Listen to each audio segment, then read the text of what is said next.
In the heart of Virginia, where history rests in the soil, stands Stratford Hall.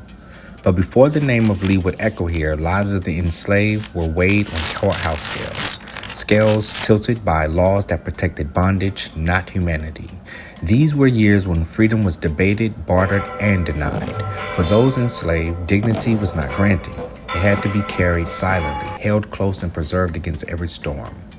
The fugitive slave law cemented fear into every household of color, declaring that no place was safe, not even the free states. Families lived under constant threat. To run meant risking death.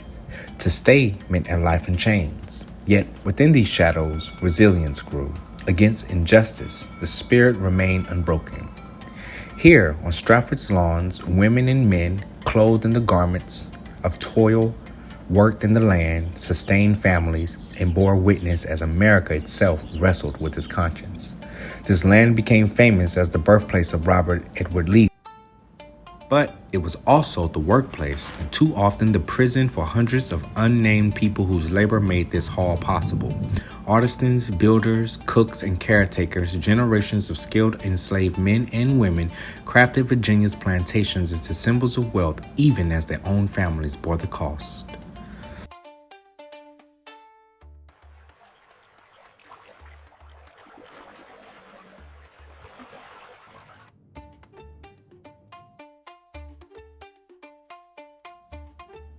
Among them was West Payne. Born in 1775, her death is unrecorded, but her life left an indelible mark. As matriarch, she was both foundation and architect. She prepared and served, worked and sustained, raised and safeguarded her sons amid a world spiraling through chaos. Her very presence shaped the grounds. Her wisdom passed hand to hand, season to season. West Payne was not written into ledgers of power, but her endurance was the blueprint for every Payne who's followed. She stood unrecognized in her era, but immortal in her family's legacy.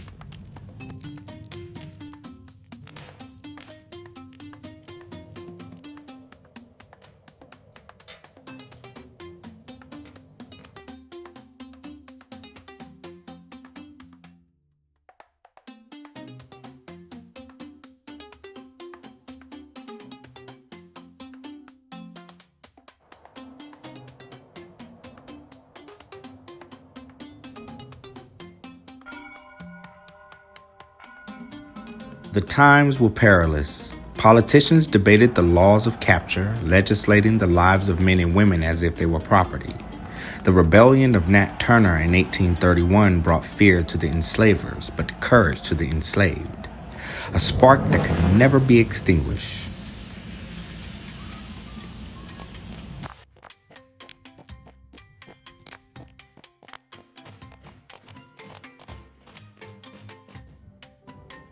Nat Turner, enslaved preacher and visionary, led one of the most significant rebellions in American history. In 1831, he turned scripture into sword, transforming his faith into a rally for freedom. Before Turner's flame, there had been light in the ministry of Gowan Pamphlet, born enslaved. Through him, the enslaved found spiritual armor, knowing that belief itself could be an act. James Armistead Lafayette fought not with uprising, but with information. Enslaved during the Revolution, he became a double agent. His work shaped victories that gave birth to a free America. Isabel Gibbons was born enslaved, but emancipation gave her a chance to teach, and she embraced education as the engine of Black liberation. And rising later, through the skill, perseverance, and education, is Booker T. Washington. Each of these figures carved a space against impossible odds, and though their names grew known, families like the Paynes lived their lessons daily, working in silence, enduring in spirit, and walking paths parallel to the struggle towards dignity. And so, her sons must also be remembered. Wesley Payne, born 1805, steadfast enrolled in labor. Frederick Payne, enduring the same yoke, yet binding family in strength. Ulysses Sylvester, Uncle Joe Payne, born 1820, lived until 1900, carrying memory across decades of bondage and freedom.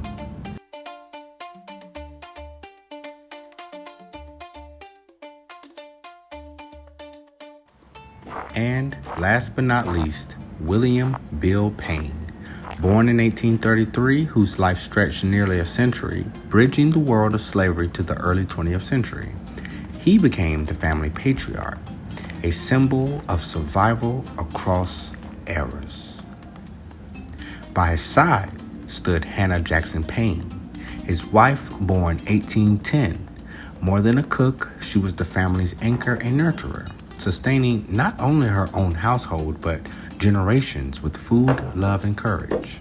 Together, Hannah and William Bill ensured transformation and survival into heritage.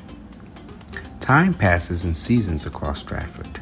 The trees shed, snow settles, silence deepens. On a quiet hill, a log cabin stands. Constructed in 1941, it became a monument, not for grandeur, but for endurance. Those simple walls hold the same power as marble. They tell the story of survival, of resilience that could not be erased. The Paynes understood it was not wealth but memory that secured the future, not monuments alone, but family, perseverance, and kinship. And in that spirit, we remember William Wesley Payne. His life represents transformation, once bound, later patriarch, dignified in age and memory. He lived the move from bondage into freedom, carrying toward the name of his family. His presence became symbol and proof that despite oppression, resilient roots cannot be cut away. And when one looks at Stratford, it is easy to see only grandeur of family names. But look closer, and one finds the true fabric, the enslaved artisans, the laborers, the caretakers, and the builders of heritage. The Paynes embody their endurance. So, as the sun sets over Stratford Hall, its glow is not an end but illumination.